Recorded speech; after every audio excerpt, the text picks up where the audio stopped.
Viewers আসসালামু আলাইকুম। বন্ধুরা, আমার ডান পাশে আমার গ্রাম আখালিয়া, বাম পাশে নিকটবর্তী গ্রাম বনাইত।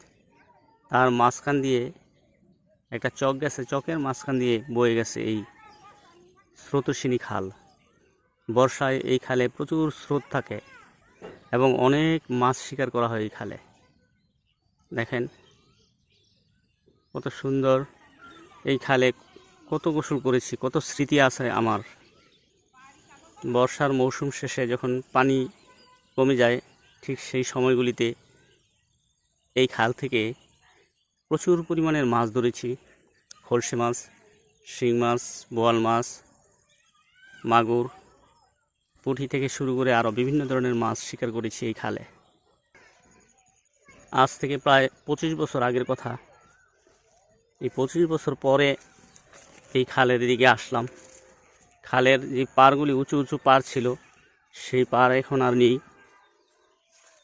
খালের নাব্যতা আসলে নষ্ট হয়ে গেছে। সরকার অনেক দিন যাবত এই খালকে খনন করেন না, বা খাল শাসন করার যে প্রক্রিয়া, সেই প্রক্রিয়া এখন আর অব্যাহত নাই বলে খালের যে পাড়গুলি আছে, দেখেন পাড়গুলি সব ভেঙে গেছে।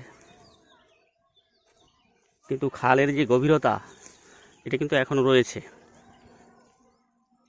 খালে রয়েছে প্রচুর পরিমাণের কচুরিপানা। এই খালটিকে আমাদের আঞ্চলিক ভাষায় গোয়াদারি খাল নামে ডাকা হতো। অর্থাৎ কথিত আছে এই খালে একসময় প্রচুর পরিমাণের গজার মাছ পাওয়া যেত। এটা অবশ্য আমরা দেখিনি, সম্ভবত আমাদের প্রজন্মের আগের প্রজন্ম তারা দেখেছে এই খালে প্রচুর পরিমাণের গজার মাছ পাওয়া যেত।